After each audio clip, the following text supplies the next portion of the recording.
Hello and welcome to another episode of Long Live Canada, episode 13. My name is Daniel Tyree. I'm the founder and chairman of the Dominion Society, but tonight I'm just your host, here to hang out, answer some questions, talk about what's going on in the news, around the world, in the country, all that sort of stuff. We missed last week, no stream. I just didn't feel like it, to be honest. I needed to catch up on some sleep. I needed to catch up on some work, but I'm back. A little bit late as per usual. I see people are complaining. You'd think you guys would get the picture eventually, guys. I say 8 o'clock. I obviously mean 8:17 on the dot, right? It's at least I'm consistent. At least I'm consistent. Always fashionably late. That's just my style, guys. I like to leave you guys wanting more. I need someone else to maintain my schedule. Okay. I have too much on the go. But we have another excellent episode, 240p. What's going on? Should all be good. It looks good on my end. Are you seeing a bad quality stream, guys? Yeah, it does look bad.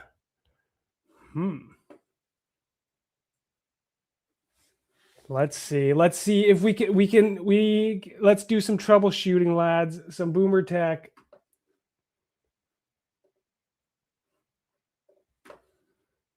I need a producer on top of a scheduler, boys.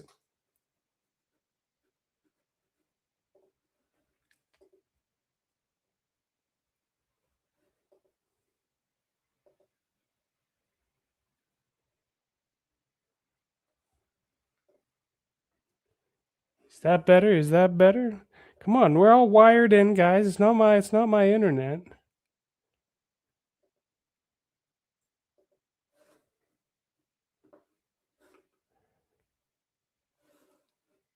Is that better? Getting a little better. We dropped down to 720. Let's see if this works. Mossad attack. They're coming for us, boys. Let's give it a minute here. Troubleshooting on the go. No, that's worse again.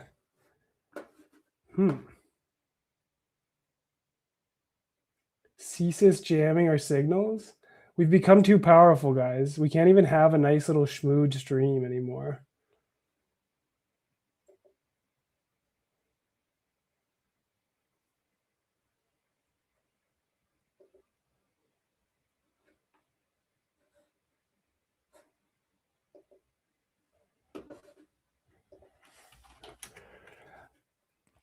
My troubleshooting abilities on the fly is difficult.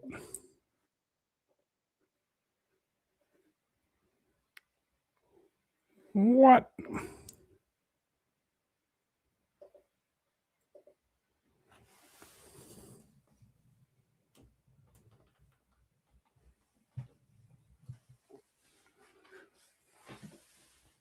Feels like a 2010 Zoom call.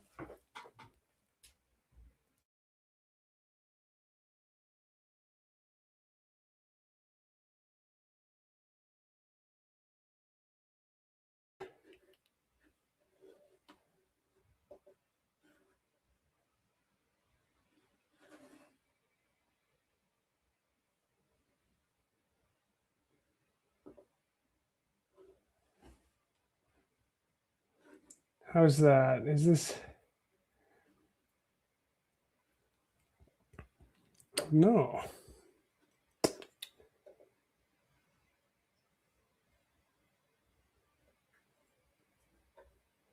What is going on?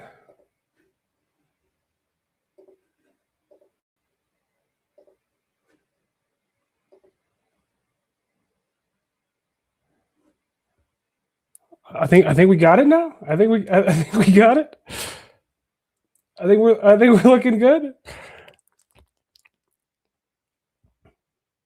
Check. Chat saying we're Gucci.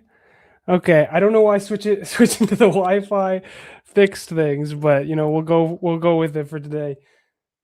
Maybe I have too many videos loaded up, too many things to talk about, guys. So let me know if there's any other problems we're gonna plow on. Sorry for the technical difficulties. I guess I'll have to check out my Ethernet cable, see if there's something wrong with it. But let's get right into the show, ladies and gentlemen. Mostly gentlemen.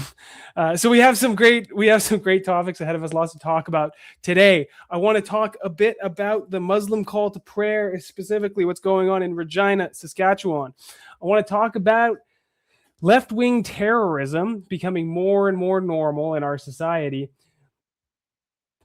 And I want to talk a bit about what's going on across the pond with our friends over at Restore Britain. You guys know I don't like to talk too much about, I don't focus too much on international politics, but I do have a soft spot for Restore Britain, and there has been some interesting things going on over the last week or so. So let's just dive right into things. No more delays, no more technical difficulties.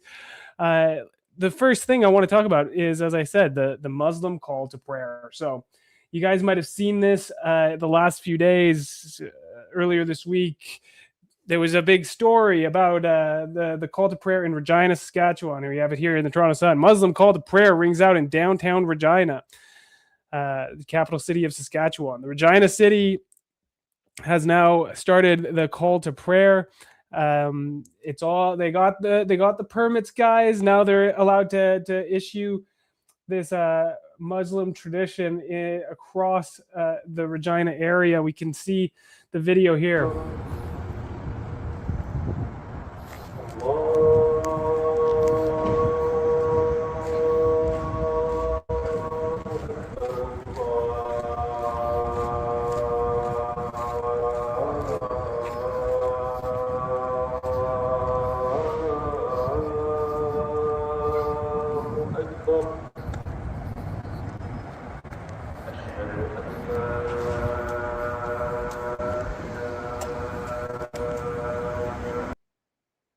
Now, right now, this call to prayer is only going on once a week, it seems, on Fridays, right before, for 2 to 3 minutes before their service at the mosque. But for those that are familiar with the religion, this is in actual Muslim countries in the Middle East. This will play several times a day, 5 times a day, on loudspeakers around the city, calling Muslims to take to their daily prayers. So they're just starting to test the waters here in Regina, Saskatchewan, once a week, with all the proper permits and everything, renewed for the entire summer and probably the entire year. And let's not mistake ourselves. Like, this is there is a distinct plan behind what these people are doing. This is a display of cultural dominance over the area. Muslims make up a tiny portion of Saskatchewan. They make up a tiny portion of Regina, and yet now they're being allowed to blare their foreign language, their foreign religion into the public airspace in order to continue to normalize and push their culture into Canadian society. And the government, the local government, is saying that this is and even the Muslim leaders in the area, it's all cloaked in this language of multiculturalism that we have become accustomed to. You can see right here. Growing Muslim populations. Officials added that a child care center, Islamic school, and masjid are all in the works. We believe in a multicultural diversity, and we appreciate that the Regina Police Service for giving us permission to test this call to prayer with the loudspeaker on the rooftop, to give us the permission for 1 month to test, to see how it's going before they actually issue a permit for a longer period of time.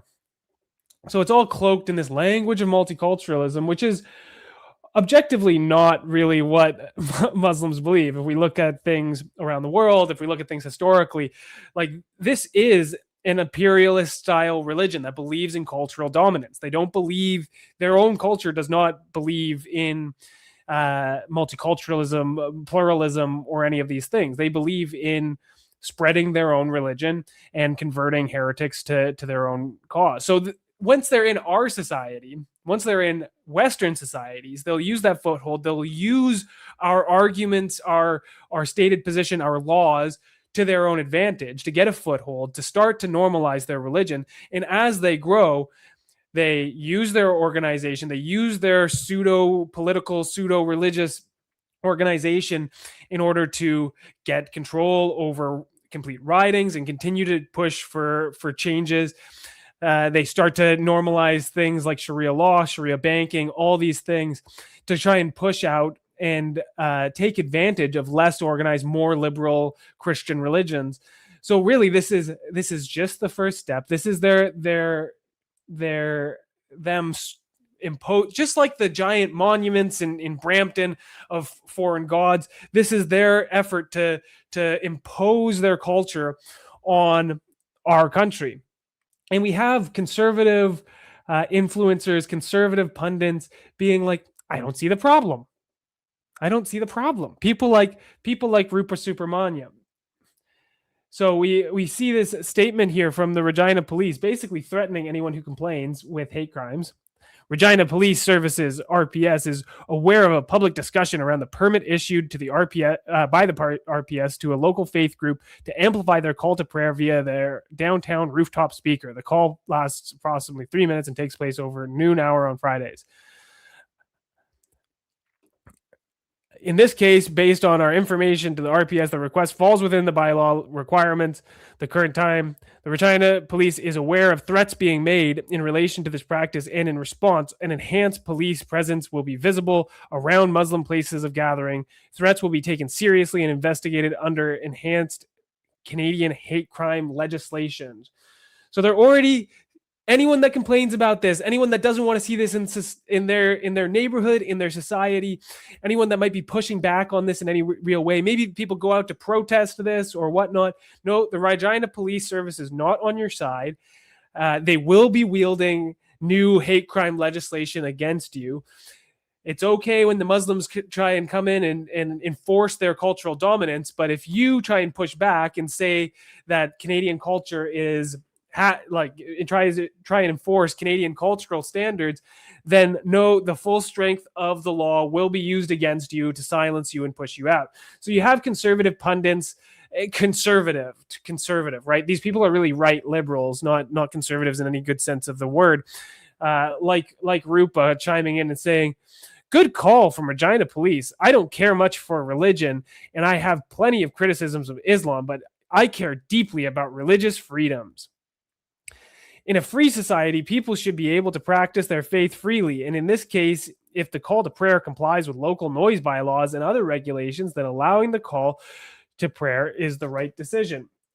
And I mean, in a sense, she's correct. Like, as long as they are playing within the rules of the game, as long as they're adhering to the law, technically, there's nothing wrong with this.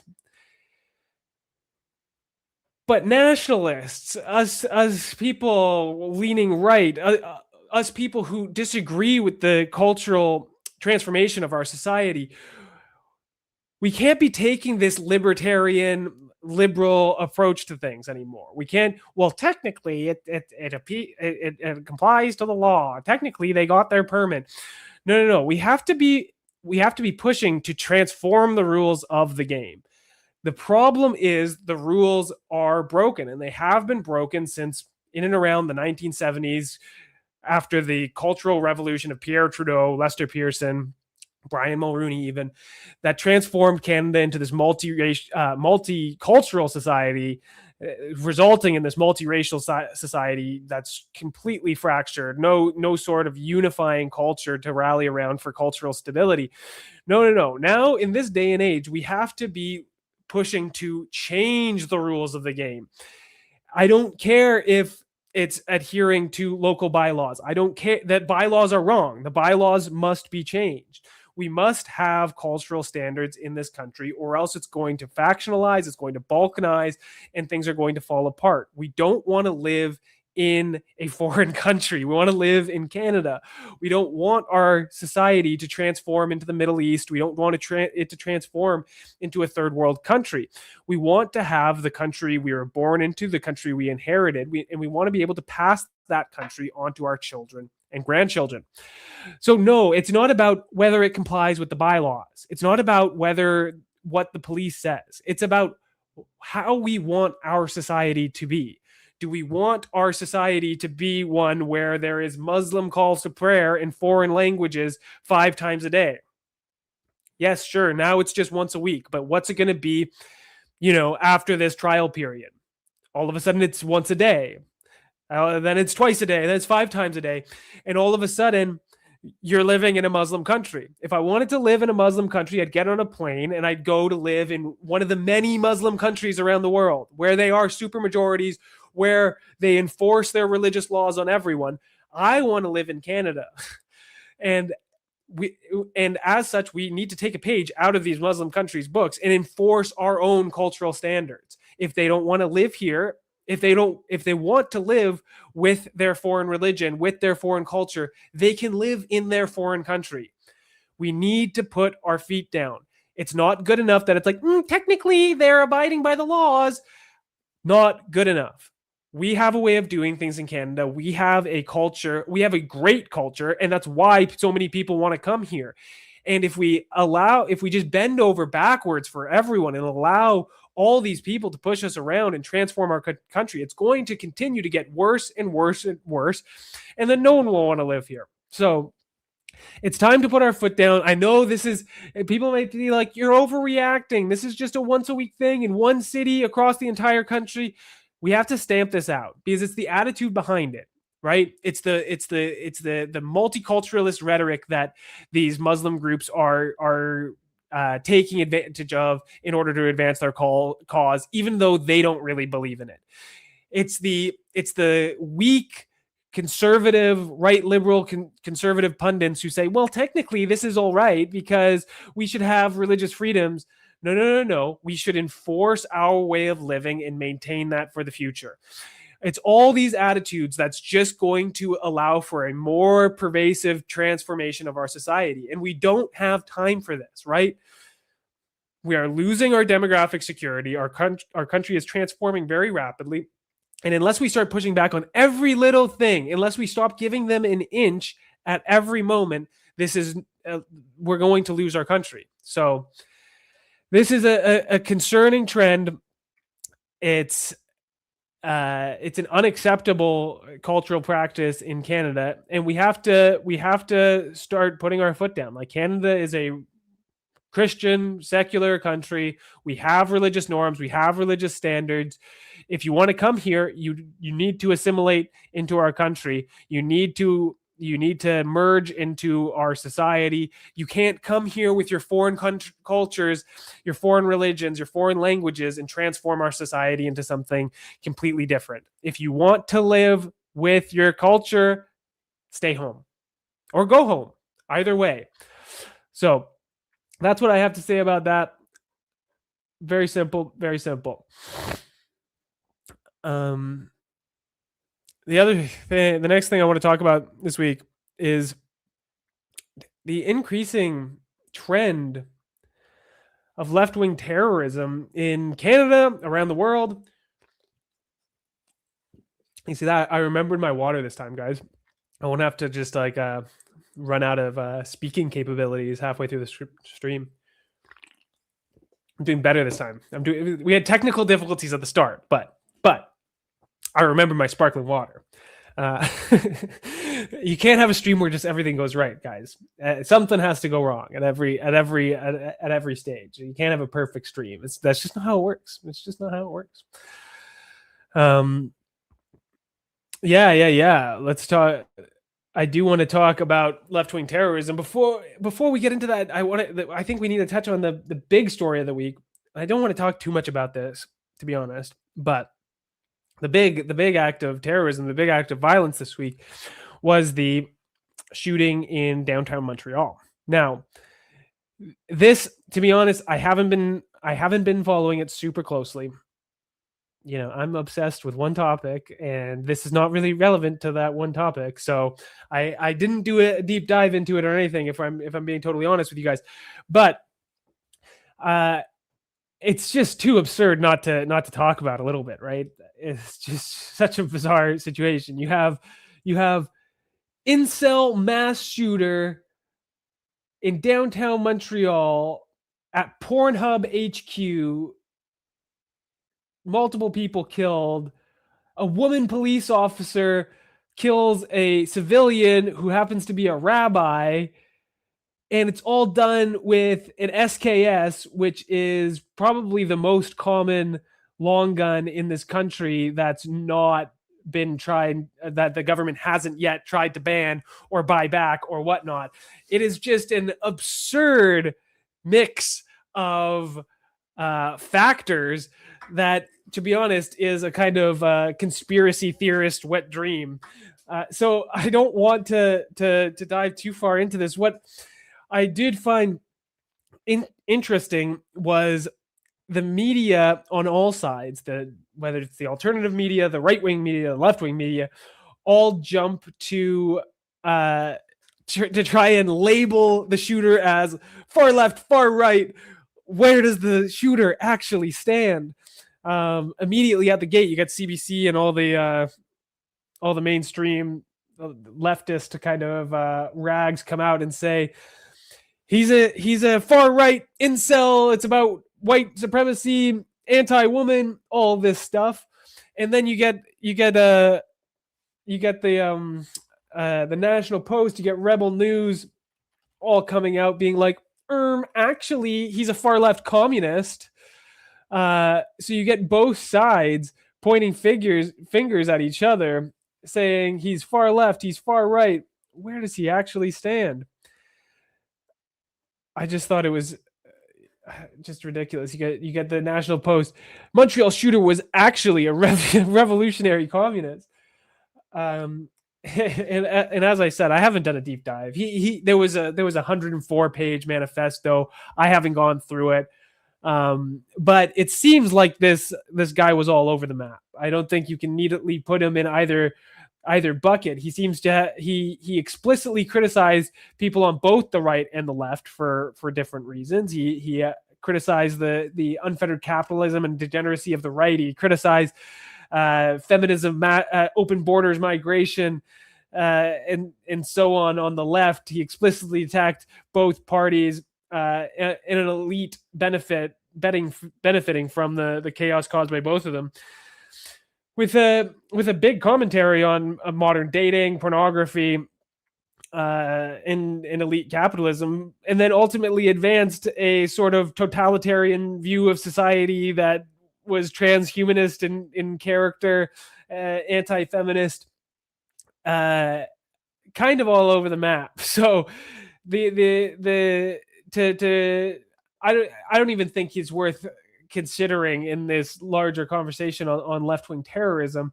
But it is just bizarre and hilarious to watch the mainstream media play it's your fault, when in actuality he seems to have advanced a rather complex commentary on modern society. Now, I do want to say very outright that I don't believe in political violence, if that wasn't obvious. I think it's counterproductive in general.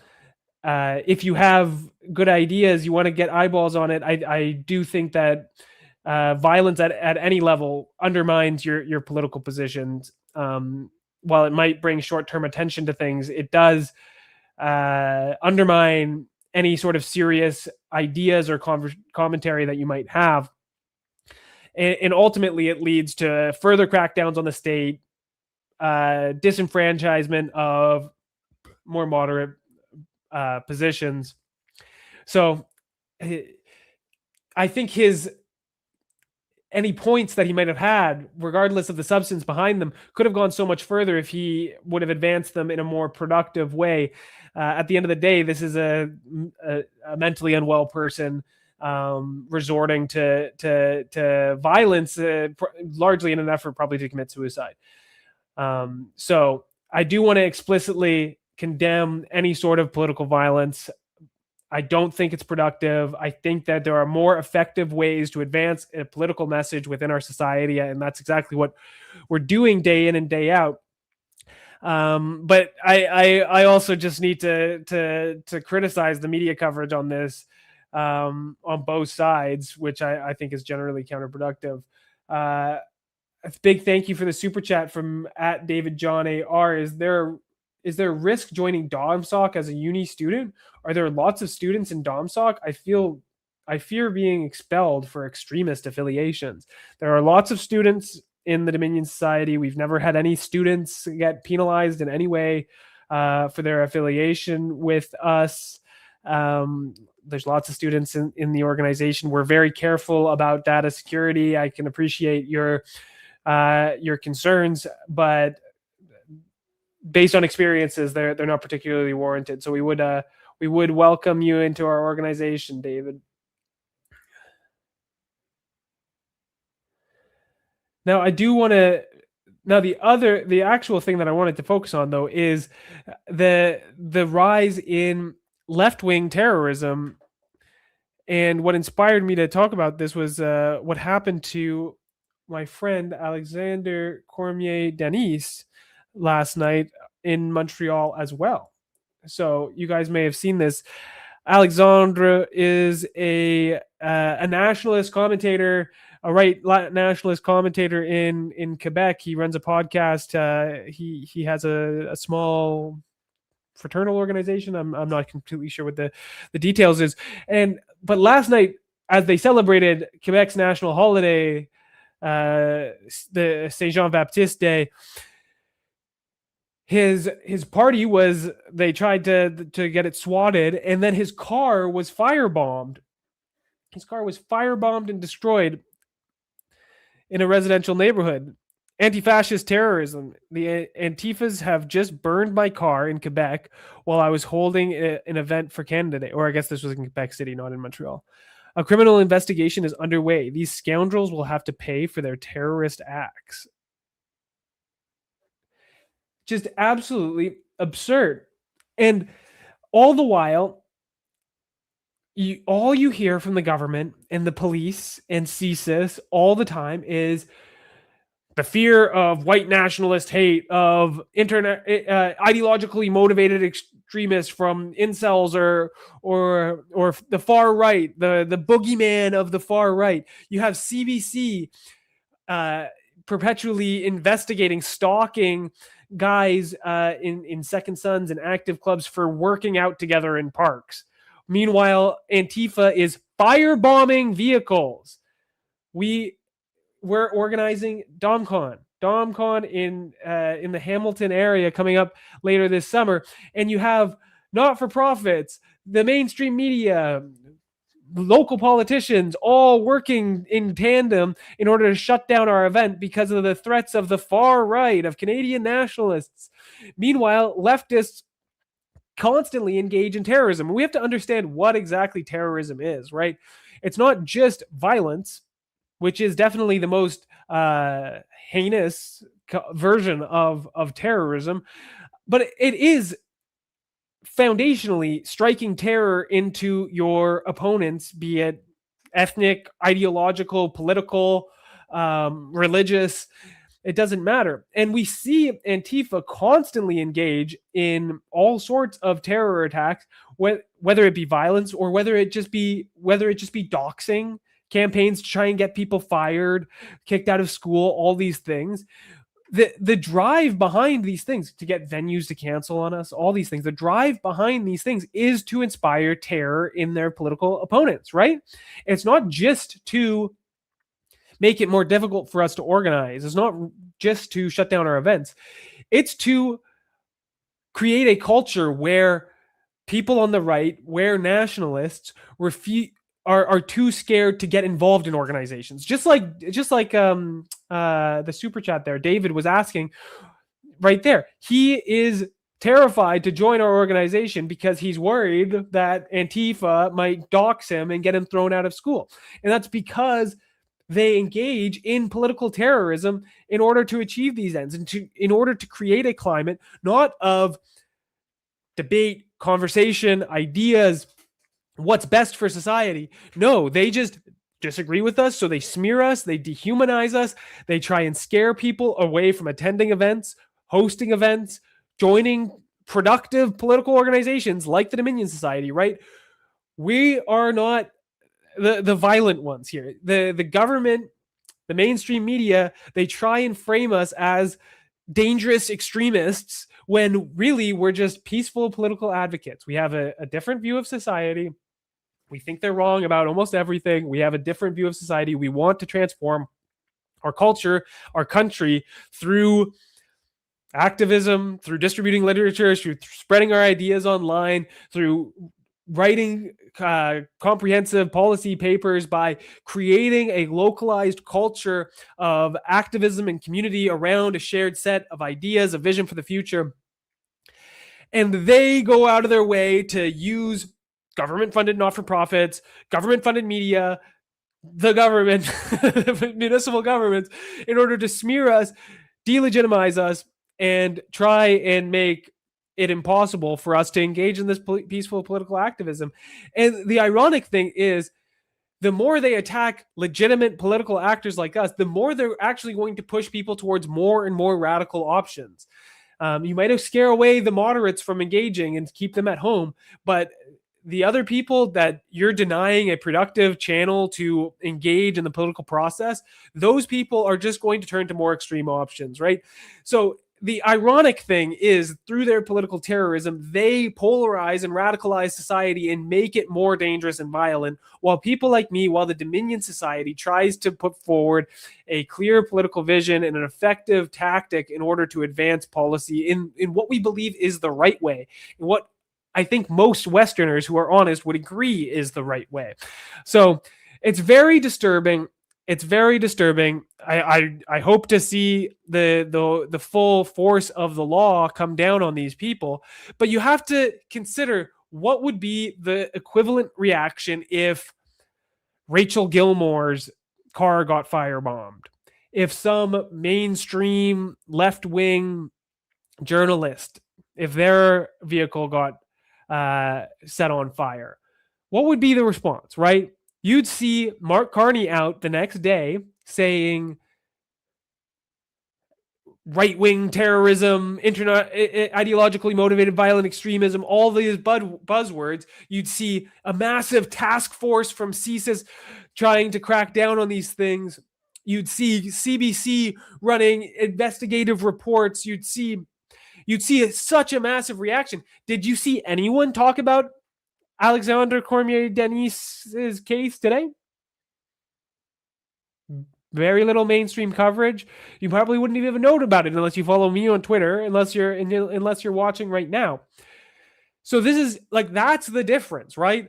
They make up this boogeyman on of the far right. They talk about it all the time. Nothing ever happens because we're not violent. And then when actual violence happens, they ignore it. And this is exactly what's polarizing our society. So it's very concerning. It's very concerning, but we can't be deterred. We need to push on. We need to continue doing things the right way. The more they try and villainize us, the more they try and vilify us, the more attention they put on us, the more normies they bring towards us, the more of a spotlight they shine on us. And as long as we continue to do things the right way, we have a smile on our face, we have the right ideas, we're not hateful, we have love in our heart and a positive vision for the future of society, as they try and put more attention on us as evil, Nazi, villains, dangerous threats to society, that those accusations are just going to roll off of us like water off a duck's back, and the attention that they put on us will only benefit us. There is no such thing as bad press, right, guys? As long as we do not as long as we do not fall into their traps, as long as we do not become the boogeyman that they try and make us out to be. And I know a lot of people who are tempted by that. oh, you guys are going to make me the villain? I'll be the villain. That's the kind of attitude a lot of people latch onto, and I can understand why people are tempted to take that route. But we need to continue to be the bigger person, because that's how we win the long game. Let them talk their shit. Let them try and cancel us. Let them call you hateful and evil and all these things. Just embrace it and show them that you are better than them, that you are smarter, stronger, more beautiful, have the better vision, have the best ideas, have the best tactics in order to transform society. That's how we win. So, on that note, have you got your tickets to DomCon yet? Have you got your tickets? Are you cowering in fear of Andrea Horwath and the Hamilton Spectator? Or have you got your tickets to DomCon yet? They're still on sale. DomCon 26. We have we have general admission tickets available for early bird sale only for a few more days, guys. $125, or we have $225 for our VIP access. We have a few speakers announced already. We have me, Greg, and Ken, the Dominion Society team. We also have our friends Fordersax and John Carter. We have many more speakers that will be announced soon. There's some big speakers that are going to be announced, guys. Like, you're going to want to buy your tickets now, because you're going to be kicking yourself when they're not on sale anymore and we start announcing big speakers. So buy your tickets today. Make sure you're coming to DomCon. It's going to be the biggest nationalist event of 2026. There's nothing like this that has ever happened in Canada before. This is going to be not only a huge event for Canada, this is going to be one of the biggest events internationally for the identitarian space. We're bringing nationalism to the new world in a way that has never been done before, guys. This is going to be an incredible event. You're not going to want to miss it. Get your tickets today. Make sure you sign up. I'm really looking forward to it. I'm really excited to get to announce some more of our excellent speakers. We've finalized a bunch of things recently, so I can't wait until I'm not hiding things. But do get your tickets. And as well, I would be remiss if I don't mention that we are doing a push for 3,000 members. It's our goal to have 3,000 members before Dominion Day, before July 1st. We have 5 days. We have 5 days left. We need about 100 members. We've had a few sign up in the last few hours, so it's less than 100 members left in the next 5-6 days in order to hit 3,000 members. People will know our anniversary is Dominion Day. This will mark 1 year of the Dominion Society. We think a great way to usher in the 1 year mark would be to hit that 3,000 member mark across the country. So if you haven't signed up yet, if you are watching this live stream and you're not a member, like, what are you doing, man? What are you doing, man? You're sitting here enjoying things with me and you're not even a Dominion Society member yet. You sign up, you get the nice pin. It's super Kino. You get the membership card, but more importantly, you get involved in the Dominion Society. We put you in touch with our local members in your area. You can get involved as an activist. You can get involved in our community. You can meet fellow like-minded Canadian nationalists, and start pushing for real change. So make sure you're signing up for DomCon. Make sure you're signing up as a Dominion Society member. And help us hit that 3,000 mark before July 1st. Help me accomplish my goal, guys. I never thought we'd have this many members by just the 1 year mark. I'm so proud of where we've come, but we're so close. We gotta hit it. We gotta hit it.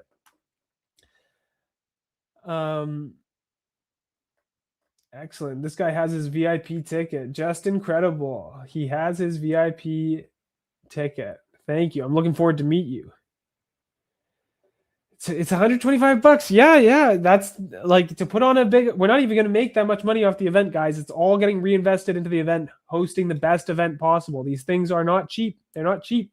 I had to pay $500 to go to that conservative, the Canada Strong and Free networking conference. So compared to that, it's a It's a good price. It's a good price. I will take some questions at the end of the episode. I just have one more. I just have one more topic we should we should we should cover. We should cover.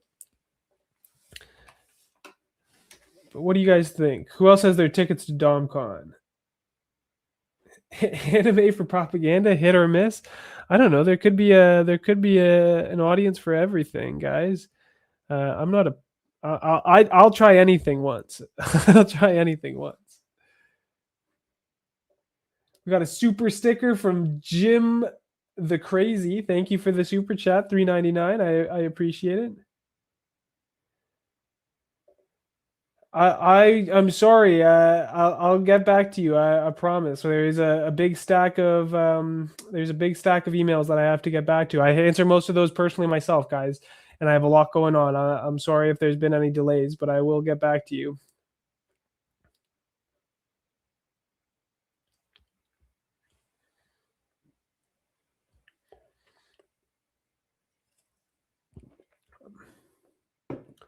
Okay. So the last topic I want to talk about is what the heck is going on with Restore Britain.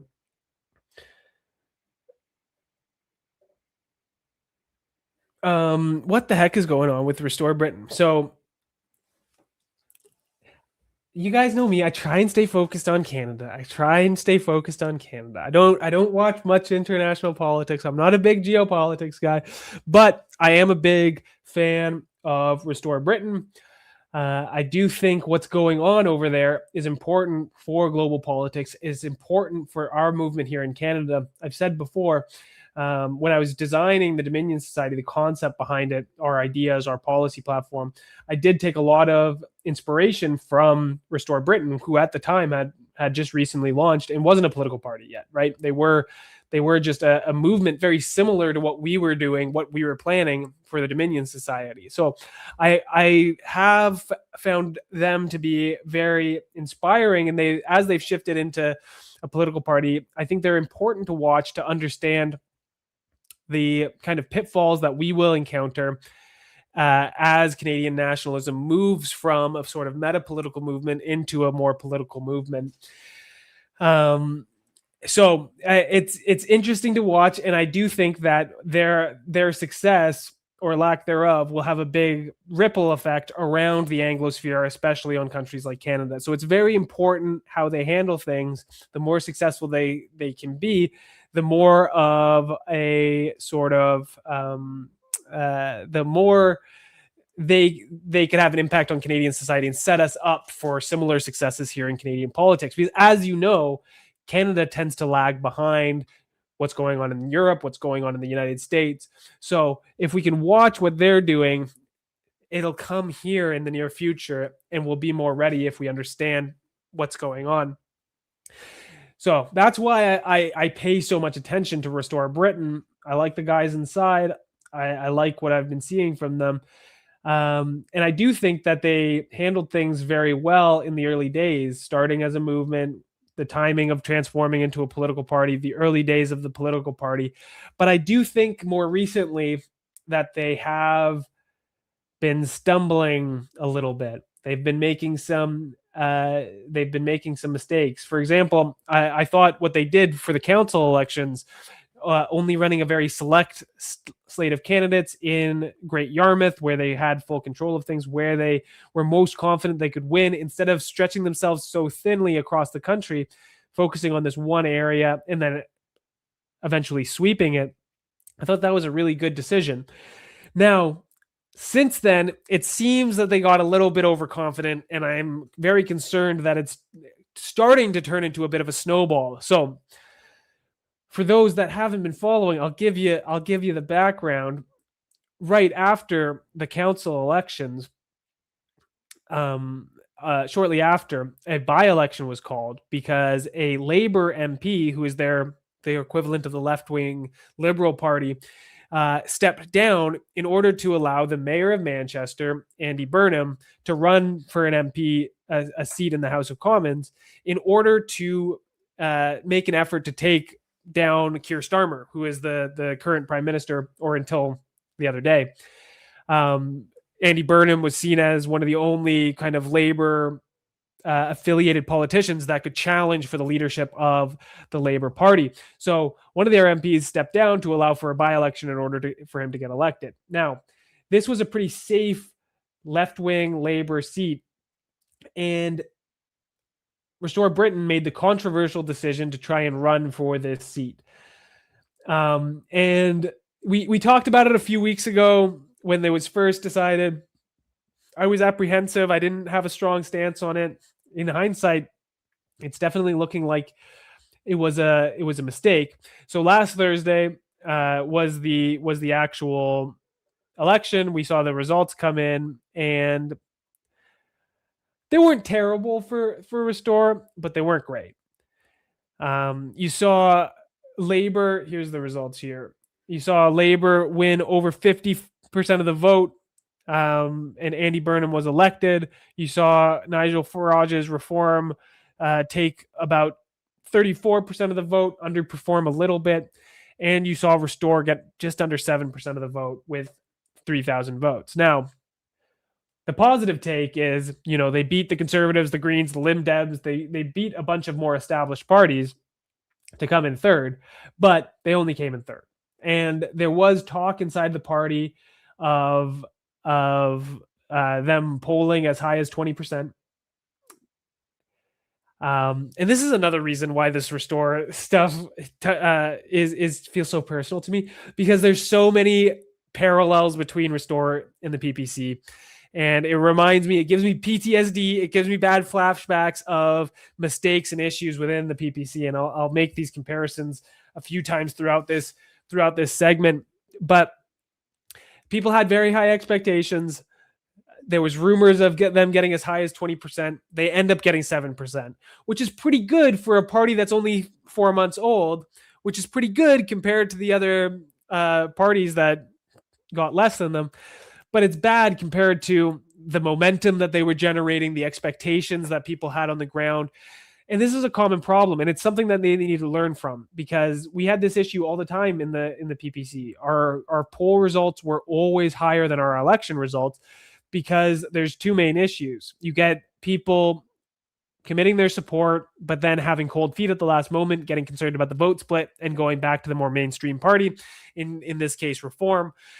But also, a big part of politics for anyone that's ever actually been involved in an election is getting out the vote.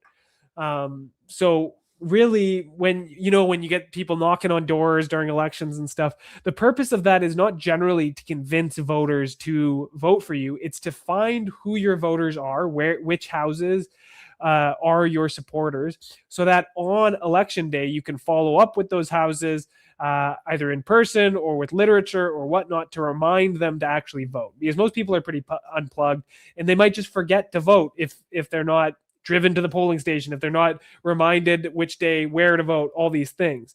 And this is something that smaller parties constantly struggle with. And this is a huge reason why their polls outperform their results.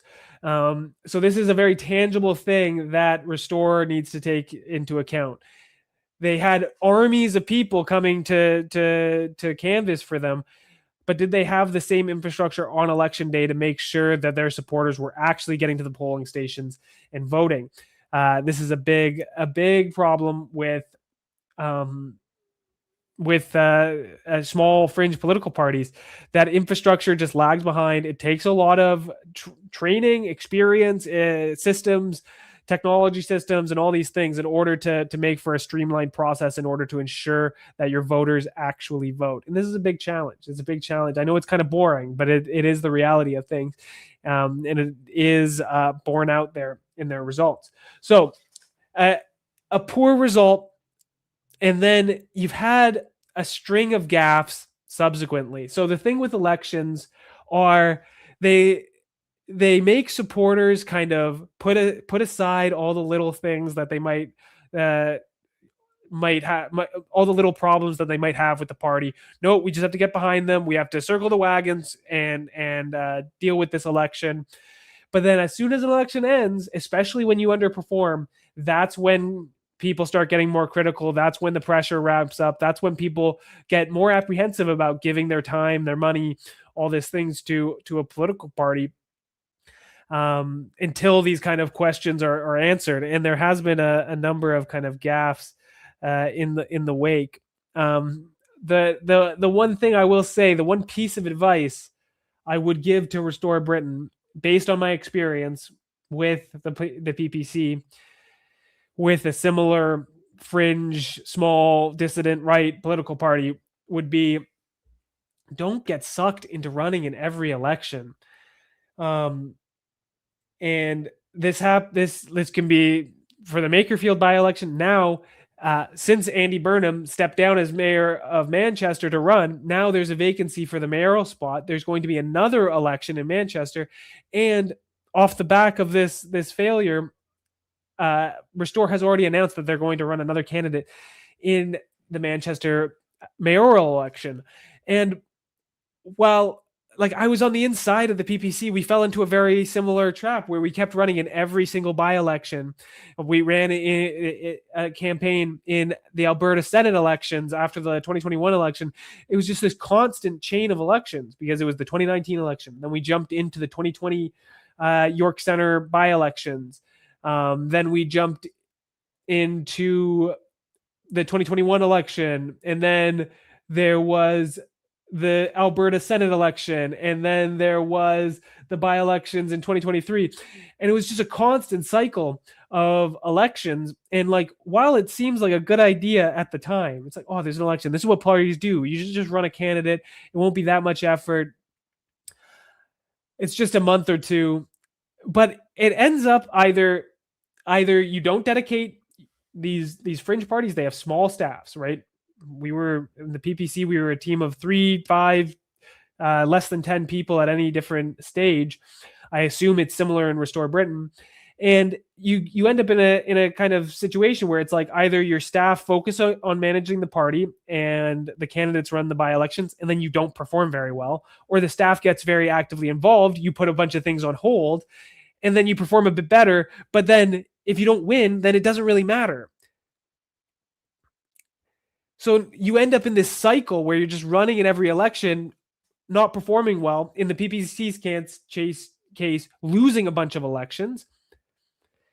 And you're not plowing forward and building the national team, selecting the best possible candidates, running campaigns, advertising campaigns, media campaigns, whatever, to shift the conversation, the culture, focusing on things that you can actually do. You're getting sucked into all these contests, and it's depriving you of resources and wasting your time on ultimately fruitless battles. And then on top of that, sometimes it's better not to compete if you're just going to lose.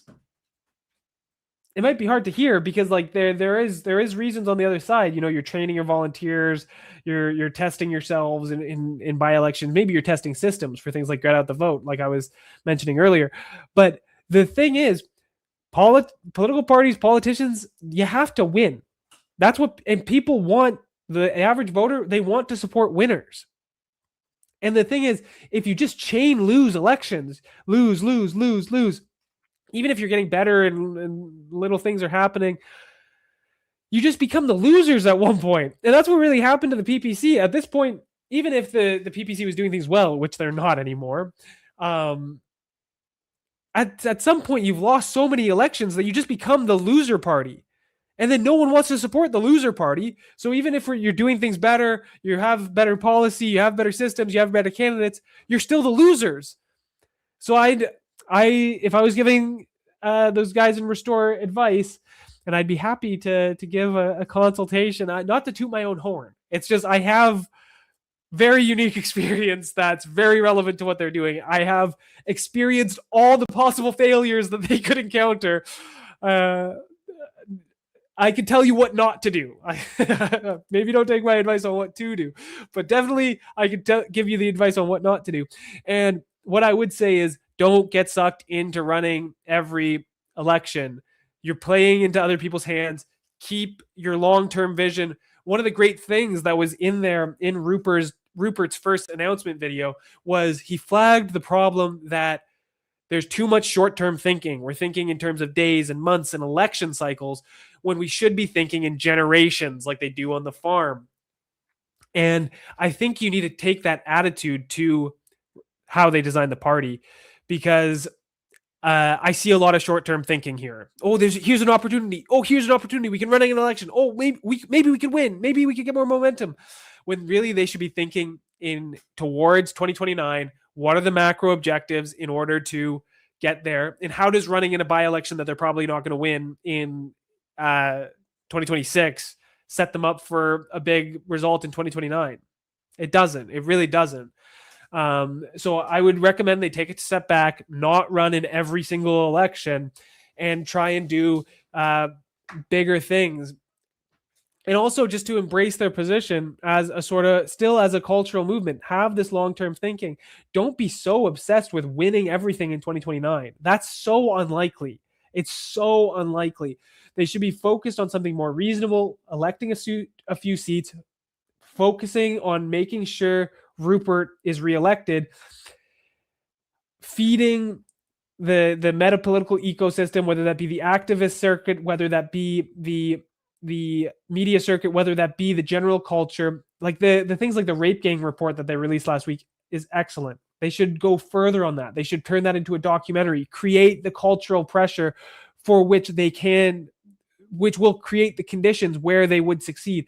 Putting out a documentary series, putting their staff's effort towards that instead of getting distracted with a mayoral campaign in Manchester that they're going to lose, would be much more productive to setting them up for success in the long term in 2029.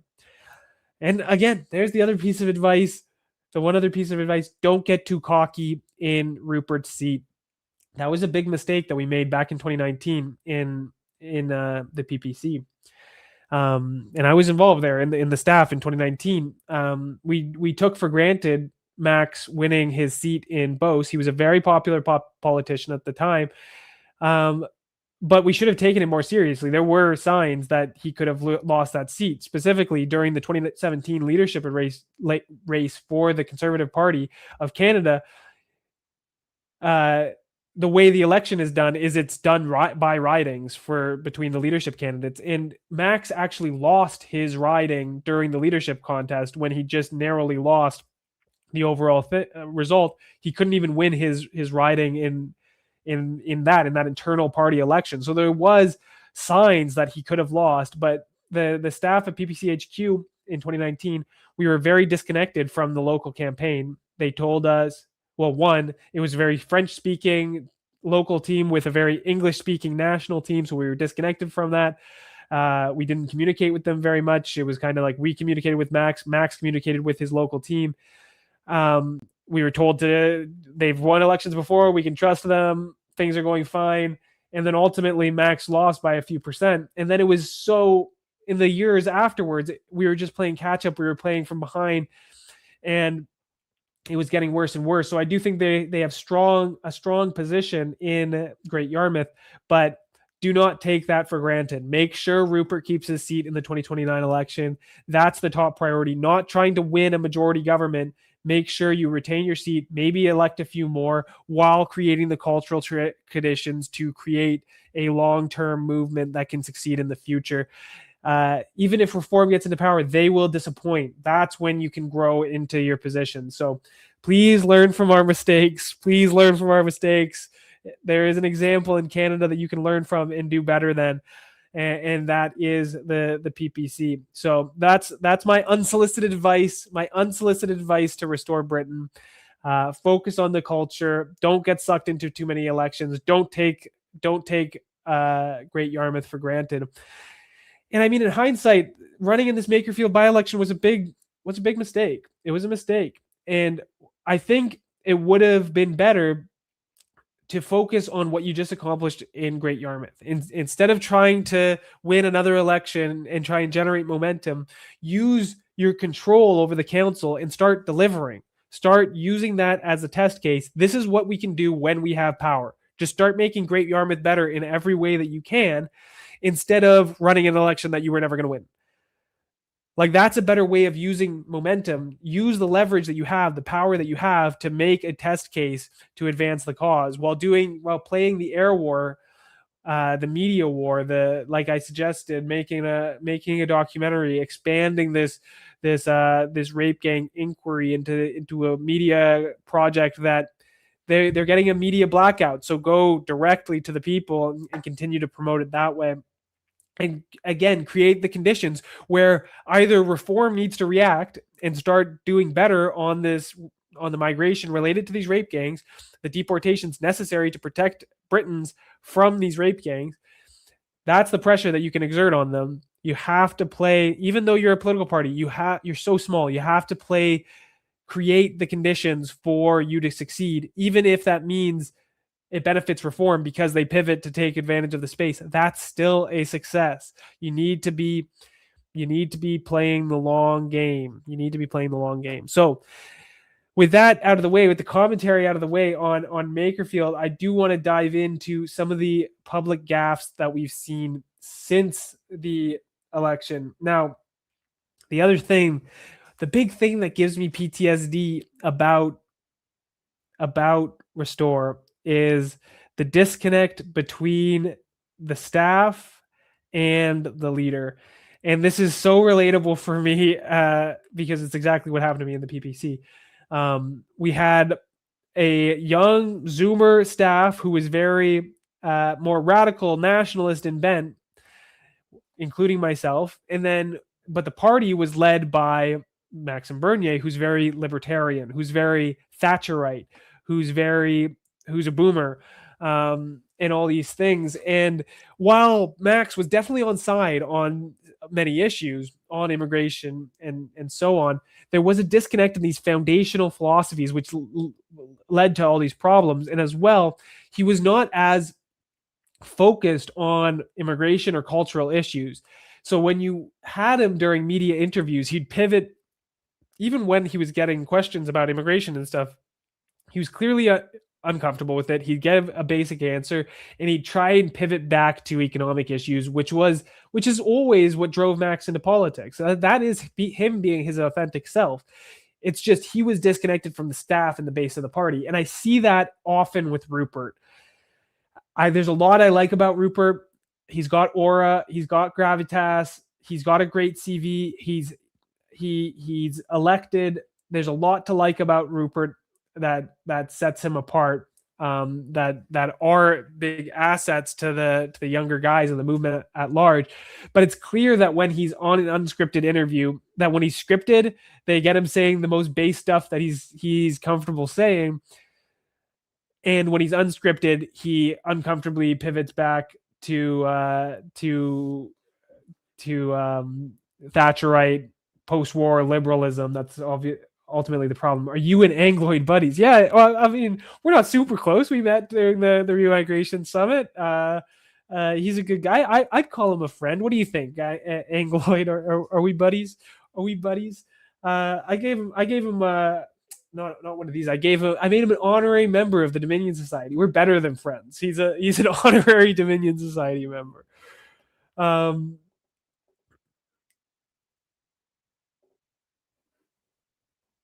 And so what the heck's going on? Okay. So let's watch some of his big mistakes. Let's watch some of Lowe's big mistakes. So they've been keeping him away from the camera, obviously. Not only do the mainstream media not want to interview him, but he hasn't done all that many interviews. And he has done 2 interviews, one with Brett Weinstein and one with Patrick Bet-David, just in the last week since the Makerfield by-election thing, since the rape gang inquiry. And he's made some comments that have upset the base. Let's watch the first one. Detest far-right sort of, ethno-nationalist or neo-Nazism. I've never been driven by that. So that's the first one. Pretty innocuous, literally 20 seconds there. But these are such loaded terms. And I think this is an issue of communication. I think that Rupert has a very different thing in mind when he says far right and ethno-nationalist. and stuff like this. But I think this all goes back to the, speaking of Angloid, it really seems that this all goes back to the Daily Mail hit piece on Angloid. Where is it? Where Rupert and here it is. Restore activists at white supremacy summit with neo-Nazis. Evidence emerges on the eve of vital by-election. So it's just this hit piece calling Angloid and Lucy White, some lovely British activists that support Restore, that I met there. And look, I literally made it into this piece, guys. I made it into the hit piece. Me and Angloid. And I feel like they're playing. Rupert's been much too reactive to this with some of his recent comments, trying to distance himself from the far right, from ethno-nationalism and all this stuff. And clearly he's focused on more radical, violent, Nazi-ish adjacent things. But many people have embraced this term ethno-nationalism. Many people, they've been labeled with these things so much, far right, ethno-nationalists, they're starting to relate with them. And when Rupert unsolicited just offers up that he hates the far right, that he hates ethno-nationalists, that they're not welcome in the party, that's a direct attack on his base. And now I don't like the term ethno-nationalist very much. I don't call myself an ethno-nationalist. I call myself a nationalist. Like I don't think, like, I believe that there is a false dichotomy. And one of the Restore Britain staffers issued this statement to try and clear things up. Harrison Pitt. Ethno-nationalism was coined by the left liberal historian Hans Kohn at the tail end of World War II, precisely in order to muddy the waters. So he's the one that created these two different terms, civic nationalism and ethno-nationalism. The aim was to confuse a healthy love for one's own with a predatory fascism. This move has been tremendously successful on its own, subversive term, but catastrophic for the West. When Rupert says he detests ethno-nationalism, he pictures brown shirts smashing up businesses. He does not picture those among our public spirited supporters and activists who choose to identify with that term. We should not be bewitched by Cohn's mischief, but I can assure you Rupert wants to live to see mass migration reversed and demographic security achieved for the native peoples of Britain. In addition to pushing these policies in public, he has told me as much many times in person, and I would not devote my time to a party committed with anything less. So that's a good statement. Now, I would say that Restore should just take on these things a bit more head on. They keep using surrogates, their staffers, to try and clear things up instead of just having Rupert address these things. But this is a perfect example, right? Civic nationalism is fake. Ethno-nationalism is redundant.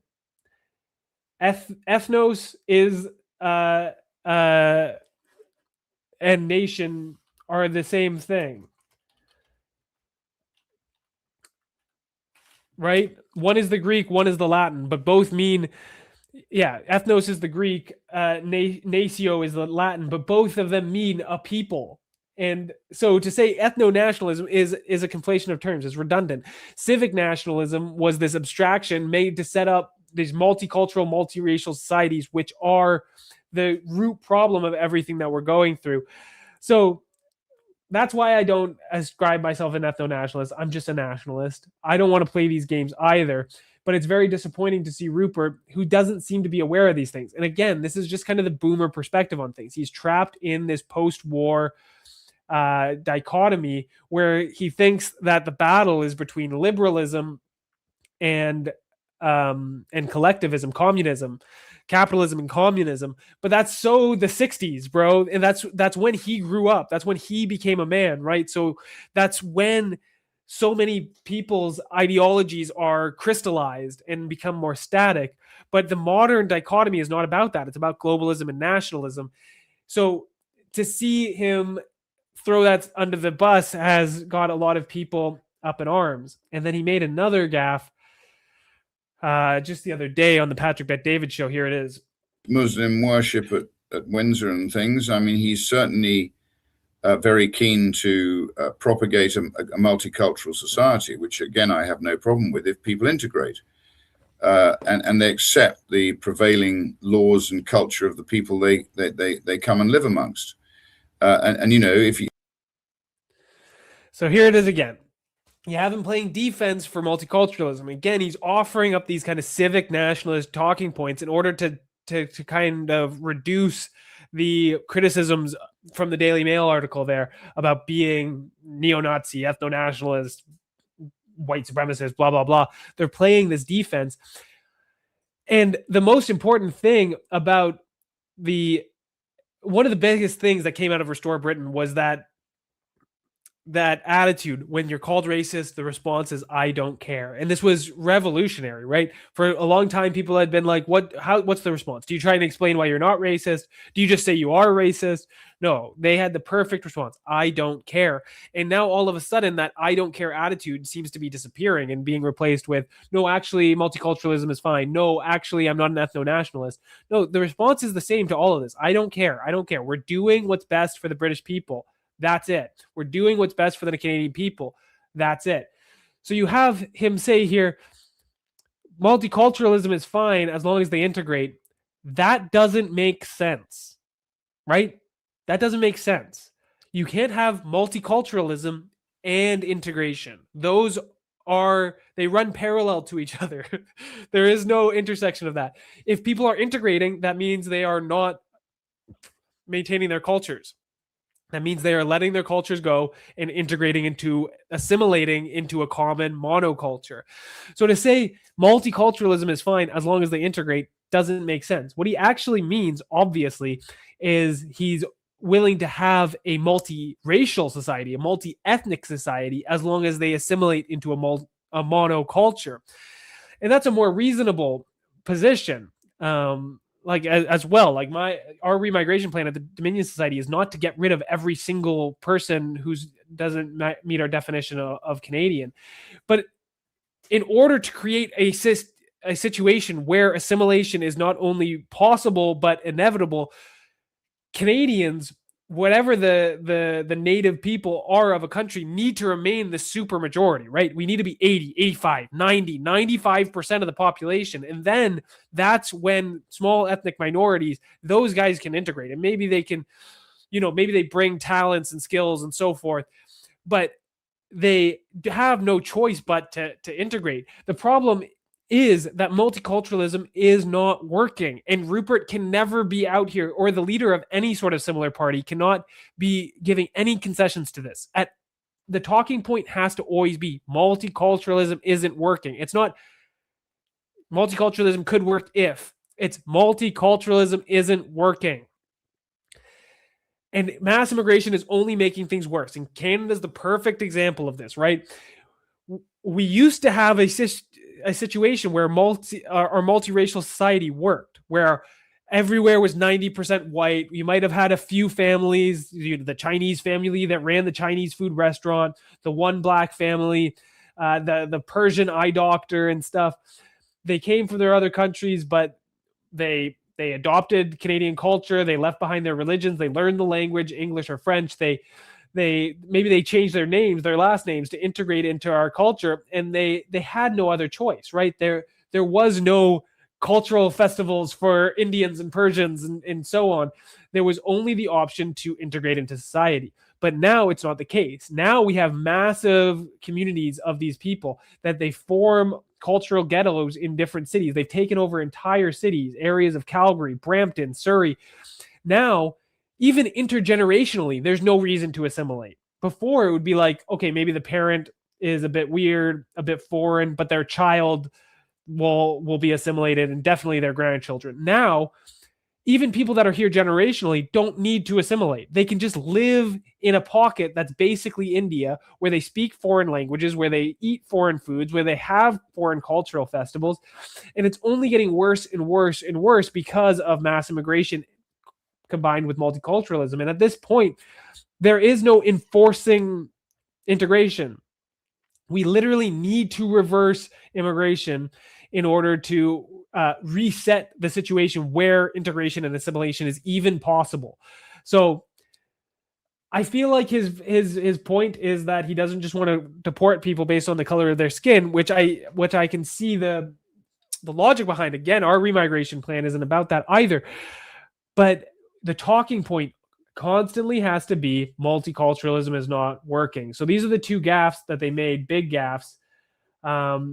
But there's a lot to still like about Restore Britain. And I see a lot of people throwing out the baby with the bathwater.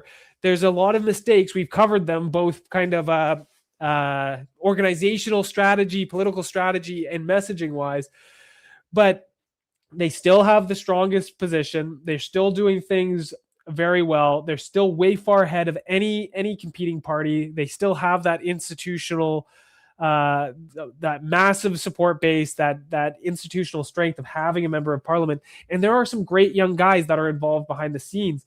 Here's another interview that was done just after Makerfield with a Charlie Downs, one of the spokespeople for Restore. Our de facto slogan right now, and we ran a nationwide billboard campaign on this, as you know, one of them was in Swindon, is a party that will put the British people first. Yeah. And that is our central principle. Anything that benefits the British people, defined as the indigenous people of these isles, is what we will do. It's that simple. And that's nationalism right there. That's nationalism as simple as you can put it, right? It's not about being ideological on economics or whatnot. It's not about being a libertarian, a communist, a capitalist. It's about whatever puts the interests of our people first, full stop. If that means nationalizing industry, if that means deporting people that came here legally, if that means whatever, it doesn't matter as long as we're putting our people first. So with key leadership figures, spokespeople conveying this attitude, like this is so important. And there's so many people I see Aidan Kenny in the chat. Aidan Kenny, I saw you advocating for reform. Cut that shit out. Going back to reform. Now, I will say the impact that Restore is having on Restore, the impact that Restore is having on reform is tangible. We saw this statement here from Nigel Farage just this week as well. Something quite extraordinary and wrong is going on within the British education system. White kids are being lectured. They're being told in schools like Langley School in Solihull, they're being told that they enjoy white privilege. People look out for microaggressions. They're taught about history, that in some way we're the worst country that ever existed on the face of the earth. Now, despite the fact half the kids in the school are white, they're made to feel, frankly, like lesser beings. It's called DEI, yes, diversity, equality and inclusion, and it's writ large into the rules that teachers have to follow. And it's wrong. It is literally dividing kids. The irony of all this, of course, is that white working class boys are now the worst performing group in this country in terms of the education system. And yet, constantly they're being told that they enjoy privileges that nobody else does. It is just plain wrong. This problem runs right through school and into university. Let's take, for example, Oxford University, where those that apply that fail to get the A-level grades they thought they were going to achieve, if they're black, they're 4 times more likely to still get a place at Oxford than white kids, and particularly middle-class white kids who've been to private school. So the idea of meritocracy is out of the window. Indeed, since 2020, since the rows that came across the pond. Okay, I don't want to watch the whole thing, but he advocates for repealing the Equality Act, a massive change. He's out here actively trying to win back support of the white working class. He would not be doing any of these things if it wasn't for Restore Britain. But this is why these guys need to take a step back and think about their role in the broader the broader situation, especially in the short term. Pressuring Reform to be a better party. They wouldn't do this if Restore wasn't on the board, right? You would have seen Reform pivot. They were already doing it before Restore became a party. Pivot so far to the left that they would have been unrecognizable from the uniparty establishment. Now that Restore is an option, winning back support, putting pressure on the right flank, now Reform has to get a little bit better. So honestly, the best situation is something like a Reform government that's dependent on Restore MPs, right? That would be the best short-term goal. So Restore needs to be focused on pushing the culture, making sure that they can win back Rupert's seat, making sure they can win back, win a few seats, taking advantage of their local council to make that case that they can do more when they're in power than the uniparty establishment. That's how they continue to win. These are big W's. There are a few more clips here I want to look at from Rupert that just, I don't want to, I'm going to be hard on him. I'm going to pick on him. And it's just because all of these things give me such PTSD to the issues with Maxime Bernier and really show that there is like such a generational divide on this. And I don't want to pick on all boomers. I know we have some based boomers in the Dominion Society that get it. It's not all boomers, but there is a sort of generational divide. There is a sort of so many of them that are just trapped in this old way of thinking that's just about Thatcherism and deregulation and individualism, and now it's just like become two collectivists, and we just need to we need to have Austrian economics, and we just need to have individualism, and then everything will be better. The specter of communism is the big problem, when it's like, no. The real problem is liberalism and globalism. That's the problems of our generation.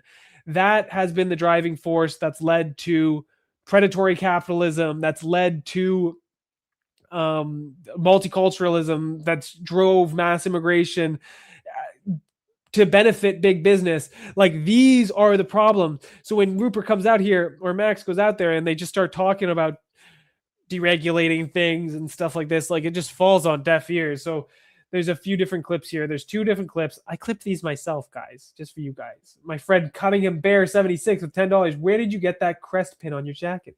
These are custom made. These were a special gift to our $100 donors. So they're not available anymore. The government doesn't want me to be giving these out. That's a story for another day. So I'm sorry, I can't help you, Cunningham Bear.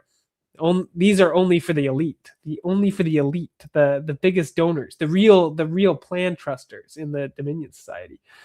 Let's watch these clips. And Keir Starmer the other day, he tweeted something about the previous incident that happened last week, and saying this 36-year-old white Scottish man is being investigated by counterterrorism. Can you go back on the tweet where you had it? Counterterrorism police, after 5 people were stabbed in Edinburgh. And he said after his arrest, I'm protecting the country from these effing Muslim bastards raping our young daughters. And Mehdi Hassan responded and said the same week that Rupert Lowe put out this bullshit rape gang report falsely claiming Muslims raped 250,000 white girls, and same week Elon Musk amplified it on here, this happens. Is anyone surprised? They're inciting violence against Muslims and emboldening extremists. And so... Well, Patrick, I don't buy that, because what I have nothing, and I sit in Parliament with a lot of the Muslim independents, and I get on fine with them. They're perfectly decent and intelligent people. But the point is, if this evil is happening, the job of the police and the job of the government is to treat everybody equally under the law and deal with it in the correct way and stop it. But that's what they haven't done, as you said, for fear of being called racist. And did you catch it? Did you figure out what Rupert did wrong in that clip? So they look at this statement by Keir Starmer saying we need to bring down the whole power of the state. The anti-terrorism, counter-terrorism unit on this one dude that stabbed a few Muslim guys. And Rupert's response is, well, no, I get along with the Muslims in the house. We should treat everyone equally under the law. He needs to turn these on their head, right? Oh, so when a white person commits crime, Keir Starmer gets out in front of the cameras and says, we need to bring the whole power of the state down onto this white guy. We need counterterrorism units. We need state funds to look into this. Yet he's silent when there is the systematic rape of British children for years. The organized, institutionalized rape of our daughters, our wives. That's what we should expect. His response needs to be, the counterterrorism unit needs to be looking into the Muslim Pakistani rape gangs. It's not, oh, I know a few good Muslims, blah, blah, blah, blah. No, it needs to be the nativist sentiment always. It needs to be turning them on their heads. Keir Starmer knows that they can do it. They know that they have the power. They know that they have the resources. They know that they have the personnel. They have the established counterterrorism units to look into these things. But it's just what they decide is terrorism. And in this case, it's a dude that stabbed 5 guys, not 250,000 at least British girls that have been raped, tortured, brought over out of the country, sex trafficked, tortured, absolutely disgusting. That's where we need to slam down the full power of the law. Not, oh, we should treat people equally. Oh, I know some good Muslims. Like, it's just, this guy doesn't get it. And here's the other one that brought me the same reaction. And UK are tied historically for the rest of our lives, you know, whether anybody likes it or not. So maybe, and so we should be. So we should be. We should Patrick, be. I agree. We are, and particularly you are, and you've got this proud history of since the founding fathers. And I have the greatest respect and admiration for those great men who wrote the U.S. Constitution. You have the greatest respect for individual freedom. And if you read our report, I don't think necessarily that individual freedom is something at the top of the Islamic agenda. And that I think is something people should be concerned about, because I want to live in a country of individuals. I don't want to live in a collectivist country. And I've looked at enough history to know that collectivism doesn't work. It crushes individualism, and it's individuals who create the best outcomes for a society. And we've seen that in the US, we've seen it in the UK. Many of the best things in the world come from the UK and the US, and it comes from the fact we're free people. And if you look at the battle we had when I was young against the USSR, that collapsed. That was sort of collectivism versus individualism. And I think we need to, both of us, pull each other up by the boots and remember what we are and who we are, and propagate individualism and fight collectivism. I really think never in history has there been a time when we need to do that more. And like, can you just find a better clip of this kind of the boomer mindset that I was just literally talking about, right? Like, he's completely defaults back to this, oh, it's about individualism versus collectivism. We need to have the most individualist society. And like, this radical individualism, this liberalism is what created this mess. And what we need is not more liberalism. We don't need to be more like America. Actually, that's the source of all of these problems. What we need is to be collectivist. What we need is to recognize that we're not just a bunch of individuals, right? Britain, Canada, we are a nation. We are a collective entity that is the sum of a bunch of individuals that created a unique society, a unique identity as a collective. And if we're not going to operate as a collective, as a shared nation, as a shared political bloc, then all these other ethnic groups are just going to keep winning. It was covered in that as well. These collectivist cultures, they don't put up with this. There was some Indian girls, South Asian girls that were raped as well as part of the rape game inquiry. But the Sikh community rallied their horses. They put their foot down. They became organized and violent, and they would not allow for this to happen to their children.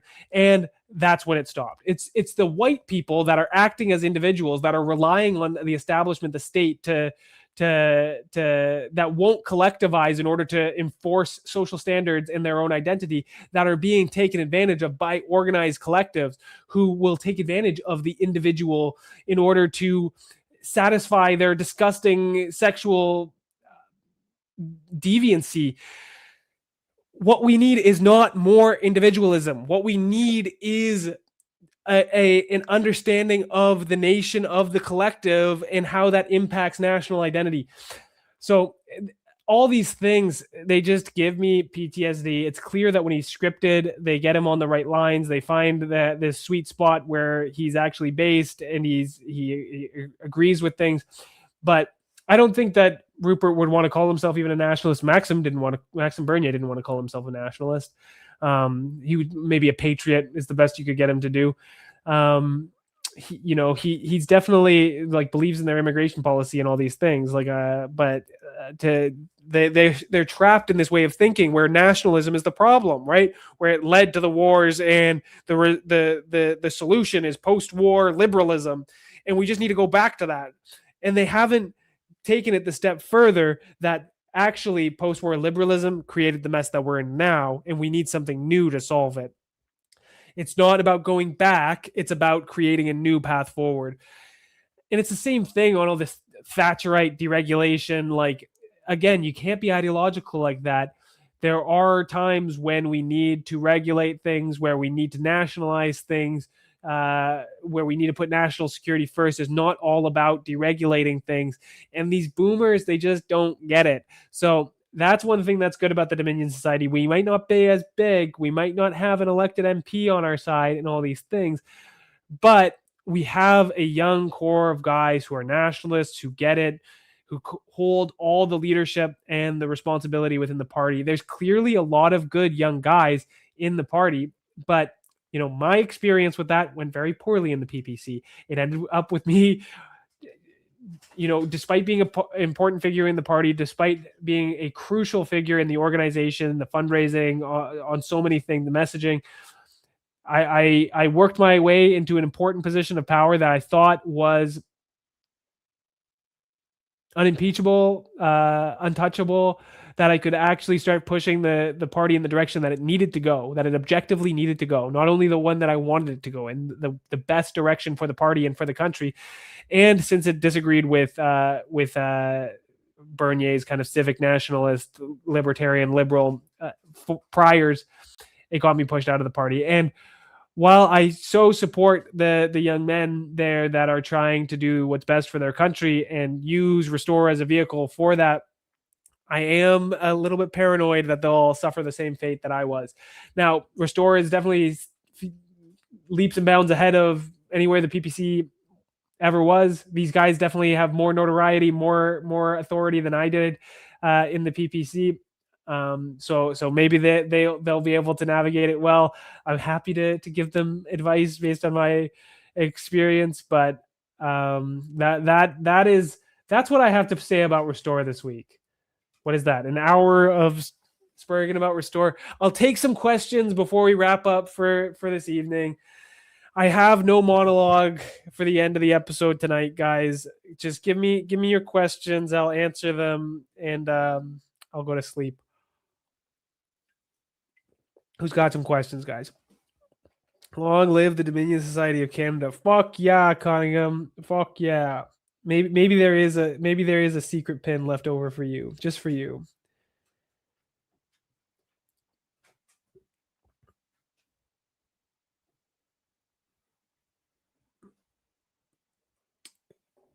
If Restore Britain doesn't change course, which they already torn themselves apart, they're going to end up like the PPC looks like now. Yeah, they're definitely.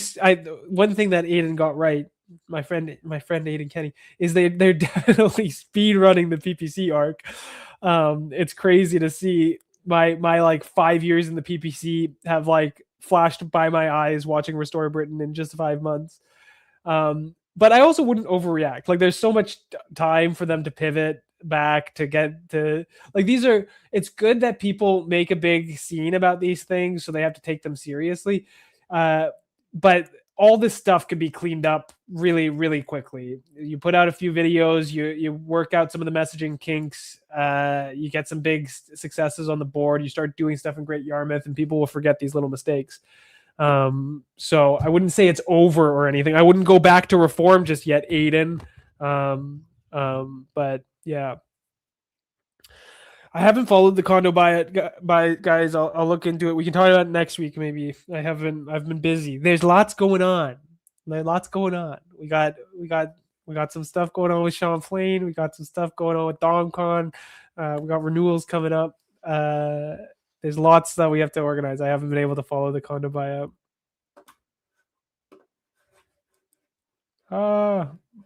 My shitty mouse.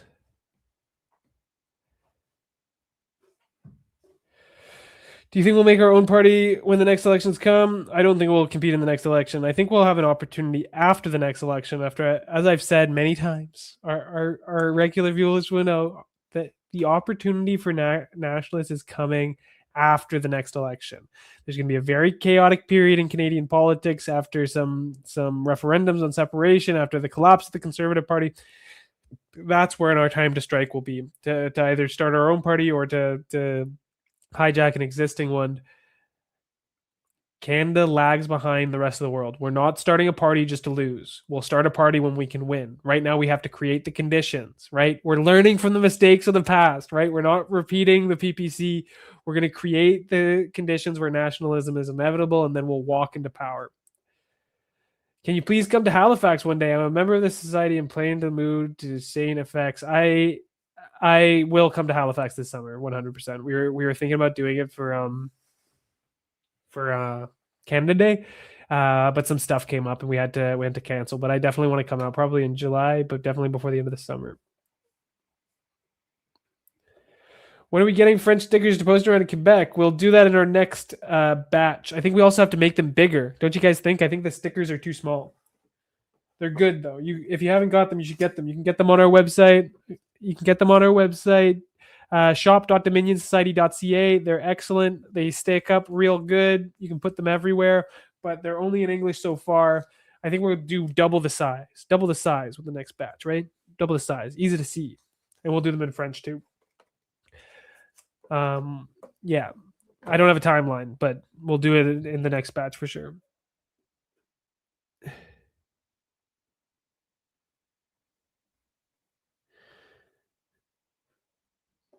You will get no such thing, Aiden Kenny. We do not give out vindication awards or participation trophies.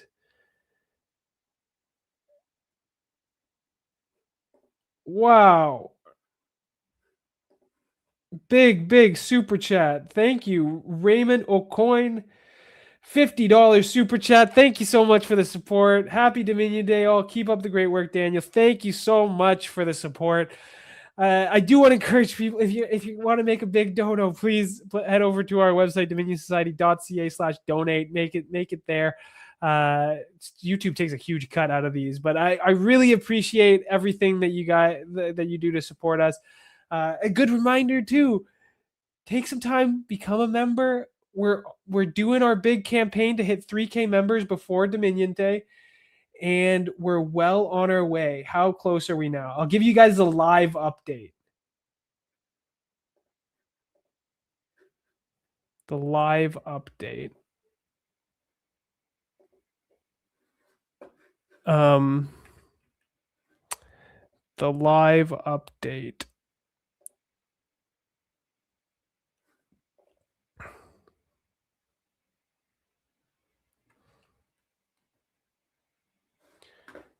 I always get so paranoid that I'm accidentally sharing my screen.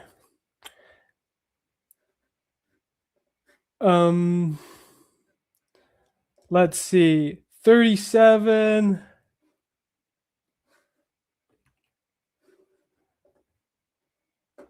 We got 37 new memberships today.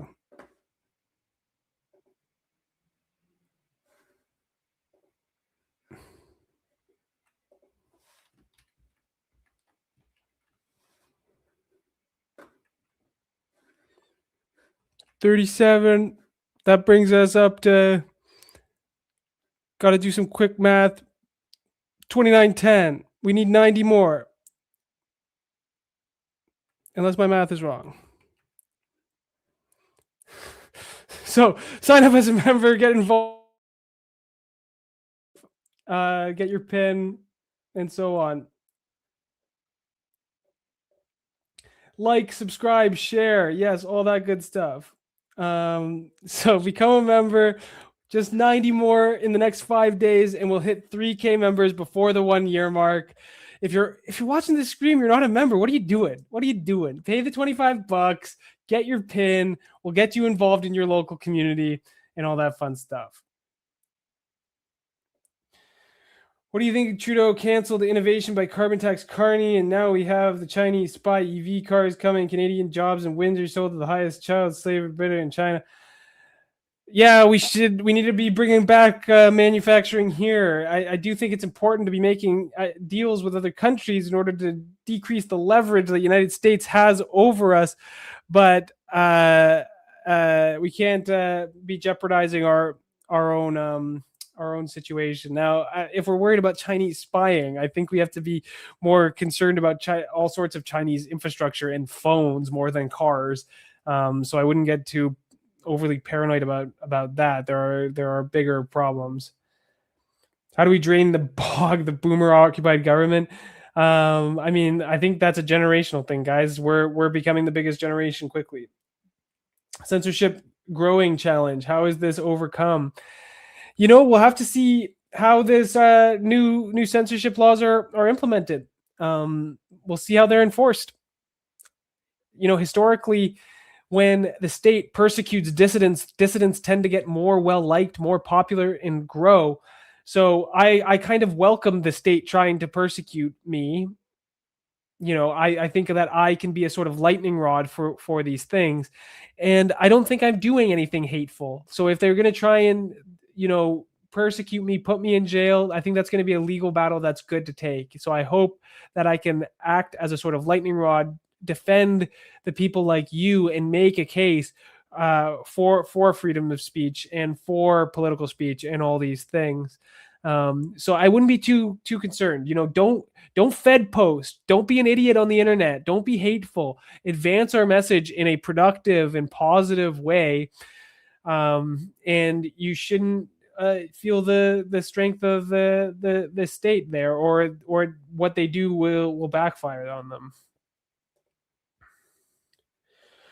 What are your thoughts on One Nation in Australia? I don't follow them as closely as I do Restore Britain. It seems all very similar, though.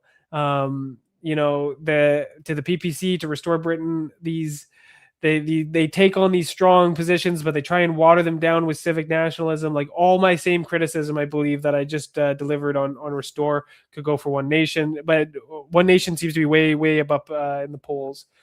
So, if these parties can get into power, continue to normalize and start limited forms of remigration, that's good. It starts to get people comfortable with the concept, and it allows new agents to outflank on the right and push things even further. So it's all positive. Daniel, did you see Rachel Gilmore try and smear Eric Lombardi? Get your bitch in line with I think I even came up in that video. I talked about it 2 weeks ago. I will say I'm apprehensive about Eric Lombardi as well. Counter-signaling remigration, we can't have any of that either. So I will not be responsible for Rachel Gilmore. It is not my fault. Jeez, my mouse is not working, guys. I need to get a real mouse. Do you think the number of the rape gang inquiry is legit? No, I think it's an underestimate. I think it's a safe figure.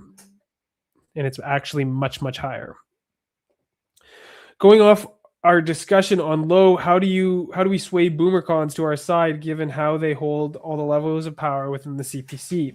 I don't think that should be our priority, guys. I think we need to take the broad picture, normalize our ideas, not pander to old people or to young people, to advance our position generally, and to get organized, to build our networks across the country. I don't think we should be concerned about swaying the CPC or specific people in general. I think we should be worried about making the biggest base of support possible and organizing ourselves as a voting bloc in order to execute pressure on these parties. That's how they'll respond. They respond when we can start filling rooms. When we have hundreds of people, that's when they're like, oh shit, we have to take these guys seriously or we're going to lose. Don't worry about pandering to boomers or anything like this. We want to just advance our message. And I think we're already doing it in a way that should appeal to people. And we do have lots of older members, guys. Like, we don't want to pile on the boomer hate too much. We have a large boomer cohort. We actually have more members 55 plus than we have members 18 to 25. Now, I think that's also a selection bias. I think older people are more willing to sign up for political organizations. They have more expendable currency and stuff like this. But that doesn't change the fact that our boomer cohort is quite large. So lots of them do get it. And we are advancing our narrative in a way that can appeal to older people, younger people. We use, tactics, social media content that appeals to a lot of different people. So let's not be too worried about pandering to one group or another. Can we get our guys into the cons easily? Of course. All Zoomers, so many Zoomers are nationalists. The Conservative Party is going to be staffed by like 50% Dominion Society members within the next 2 years, at least. It's just inevitable, guys.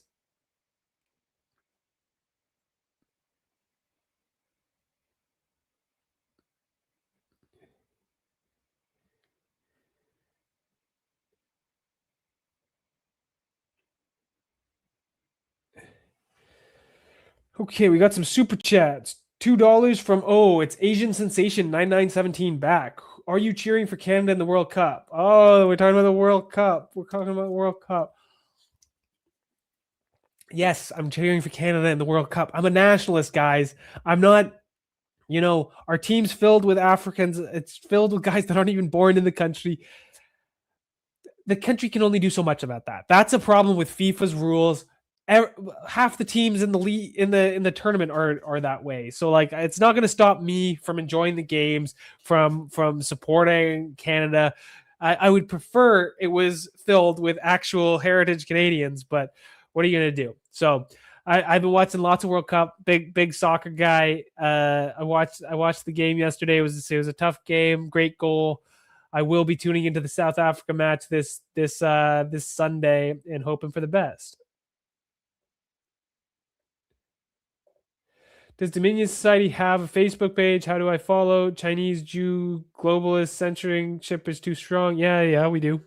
It's just Dominion Society at Dominion Sock on Facebook. Here.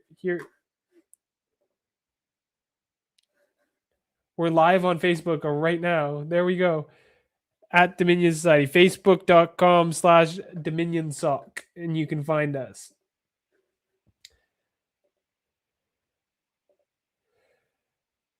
Do you DS ever do events in Toronto? I haven't done an event that I'm at, but we're doing something next week for Dominion Day. We have events going on in Calgary and Edmonton and Victoria and Montreal. We have events going on all over the place. So if you're a member, you should have been already invited to the event in Toronto by email.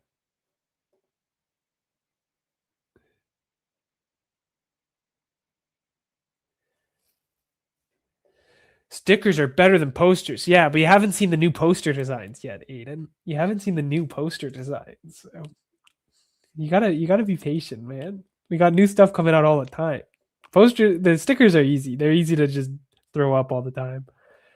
But the posters can be keynote. Just wait. When will DomSock get posters? I want to put them up all over my wall. We only provide posters to our onboarded volunteers because we don't want people doing stupid stuff with them, making us look bad. But you want them for your wall. Maybe we'll design a new poster, a bigger, like premium indoor poster or something. What are you doing for Dominion Day, if anything? Yeah, I just mentioned we're doing events. We have our local groups kind of hosting parties all over the country, just little barbecues, stuff like that, community building stuff. I don't know where I'll be quite yet. Every school street called Brock named after Sir Brock. Silly question, I know. Yeah. Sir Isaac Brock. Yeah, that would be who they're named after.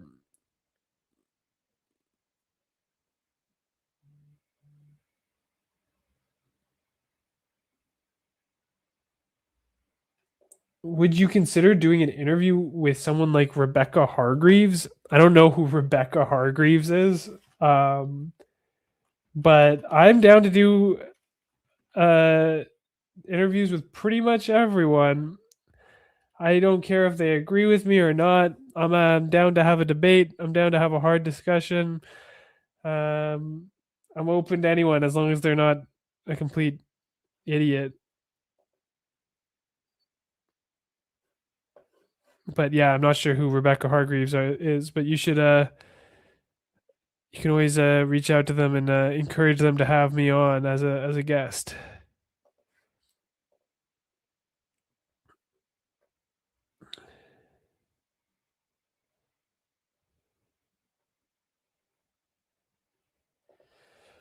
Another huge super chat from Asian Sensation 9917. Happy Dominion Day, Daniel. You deserve it. Thank you so much. Thank you so much for the support, guys. I really appreciate it. All these huge super chats, they go right into the organization. They help us do so much more. They fuel everything that we do. So thank you for the big super chat, Asian Sensation. And for the rest of you, make sure you sign up as a member. You get your card, you get your pin, you get involved. You help us hit that 3K mark, and we're getting so close. God bless Daniel. You're the modern King Arthur we need, my kind sir. You're too kind. You're too kind. I'm nothing like that. I'm just a simple man trying to save his country. I'm no king. And Arthur's over there. He's on the bed. He's taking a nap. Arthur, you want to come? You want to come over here? You got him picked up. Come over here. Daniel isn't suicidal. No.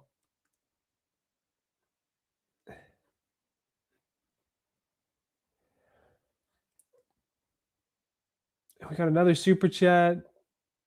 Can we get a new mouse fund going? Yeah. I'll buy it with some of the super chats, guys. I'll get a new mouse. I have this dinky wireless mouse, and it's not good. It's shit.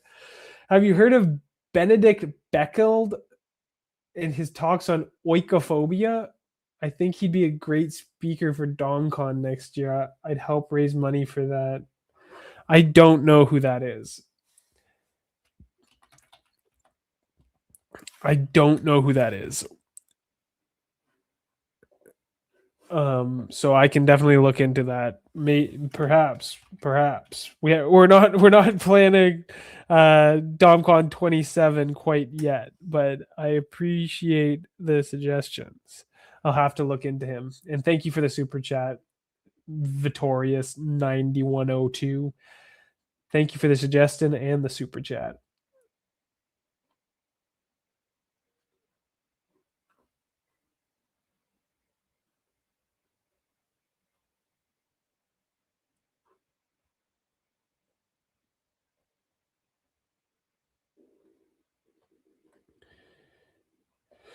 Sports ball. I think the hate for sports ball is like so overdone. Like, let people enjoy stuff, guys. Like, I get it. If the people that make it their whole identity is like it goes too far. But like, there's also this reactionary position where it's like you can't even like sports, and it's like, okay, that's also stupid. Like, come on. The World Cup is entertaining.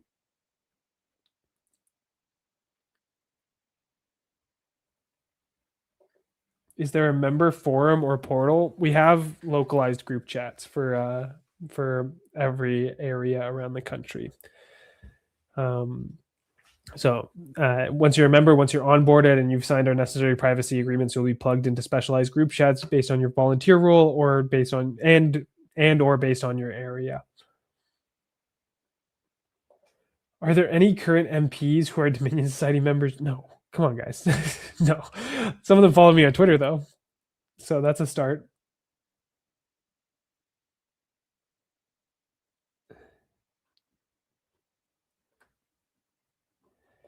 We got our CSIS agent in the chat. Of course, our CSIS agent's always here. He's a chill guy. I'm sure he's a chill guy.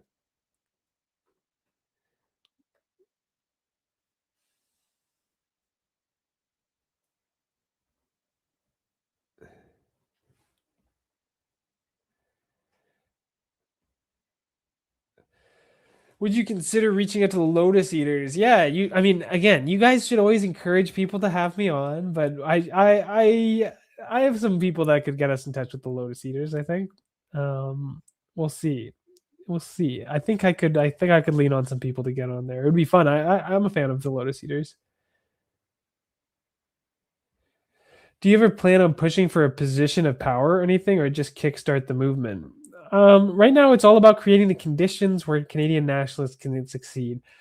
To be honest, I've said it many times, I don't see myself as some huge political leader or anything like that. I think the type of man who's necessary to save this country would be exceptional. And while I'm quite don't get me wrong, I'm not I have an ego myself. I think I'm good at many things, but I don't think I am the great man necessary to unite this country. I think that man would have a strong CV, have instant credibility, have language abilities in both in French and English, roots in both nations.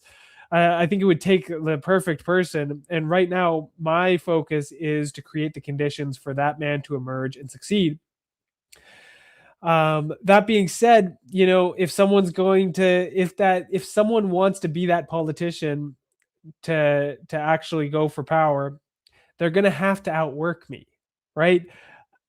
They're going to have to be better than me. I'm not just going to give up the movement to any shlomo off the street that tries to start a political party. We're not just going to all lump on just because someone says the right things or anything like that. They have to be the right guy. I've always seen myself as more of a behind the scenes guy. I'd like to work side by side with this great man who will save the country. But if no one else is going to step up, we're going to keep plowing forward and do what's necessary. So that's my politician-y answer to whether or not I'll be a politician. Daniel, I may be wrong, but if you did interviews on Zoomer Radio or Zoomer TV, you might get many, many more memberships. I don't know what these things are, guys. I don't know what Zoomer TV is. I'm so out of touch. Zoomer Radio, what the heck? Interesting. I'll have to look into this. I've never heard of this. Zoomer Media. Interesting. Thanks for the suggestion.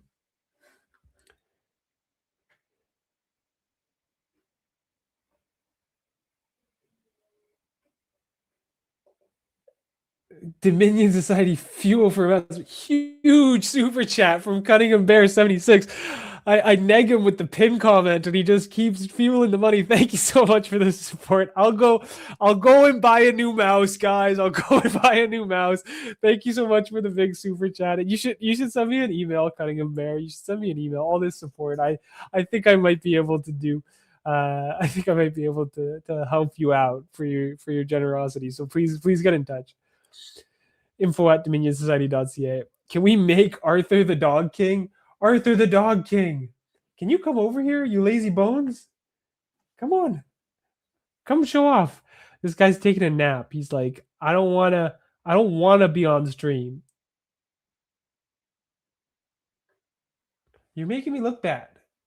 He's very obedient, guys, I promise. I promise. I'll go and record his tricks and stuff just to flex on you, to just prove the point that my dog is obedient, unless he's sleeping.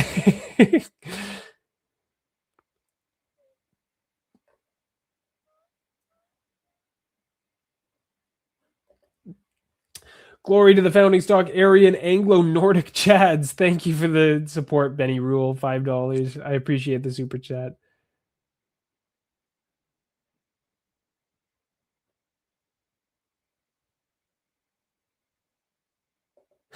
Hey, Dan, have you considered doing a podcast with McDonald Laurier Institute and Leaders of the Frontier? I don't know who Leaders of the Frontier is. I know the guys at Frontier Institute. That might be interesting, but these people don't even have big platforms. And the McDonald Laurier Institute's definitely pretty apprehensive of us. Their fellows have shit talked me, called me racist.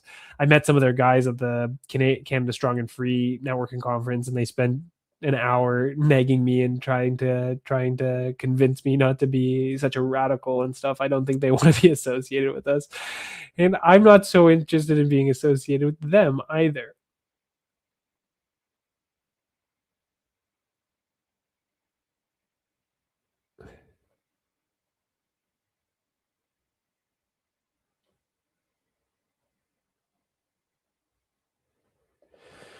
Did you see the EU Parliament pass some new laws about deportations? Yeah, I saw them chanting, send them back, send them back. Our ideas become more and more organized, popular by the day. I caught up to the chat, guys. I caught up to the chat. I think I answered all the questions. So that means it's time to wrap a bow on this, guys. 2 hours, that's a long live stream. My voice didn't give out.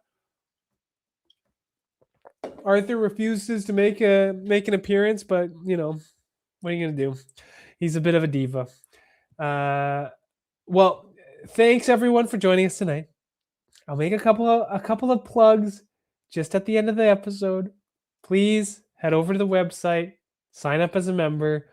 We're so close to our goal of 3,000 before July 1st. Less than 100 members to go, and we'll hit our goal. So please sign up as a member. You'll get your nice pin. You'll get your membership card, and most importantly, you'll get involved in the most important political movement of our generation to normalize Canadian nationalism and remigration, to take our country back from the foreign hordes overrunning our society and turning it into a shithole. So take the plunge, $25 a year, become a member, help us hit that 3,000 goal before Dominion Day. And don't miss out on DomCon, the biggest event of the year. It's gonna be a historic moment in Canada. It's going to be a landmark event, not only in Canada, but in the international identitarian movement. We're gonna have some incredible guests. You're going to regret missing it if you don't buy a ticket. The early bird sales will be running out soon. They're currently on sale for $125 for general admission, $225 for VIP, which comes with a reception where you'll get to meet and shake hands and take pictures with all of our excellent speakers, including myself, Greg Wycliffe, Ken Jones, Fortisax, John Carter, and our secret VIP international guests that will be taking it to the next level. So make sure you get them on sale. You're going to regret it when they're not on sale anymore and I started announcing some of these international speakers. So buy your ticket today. Become a member today. Thank you for joining us tonight. Thank you for asking a question. Thank you for all the super chats. Cunningham Bear, your immense generosity. Thank you so much. And I'll be back next week, day after Dominion Day, probably with another stream. But most importantly, long live Canada.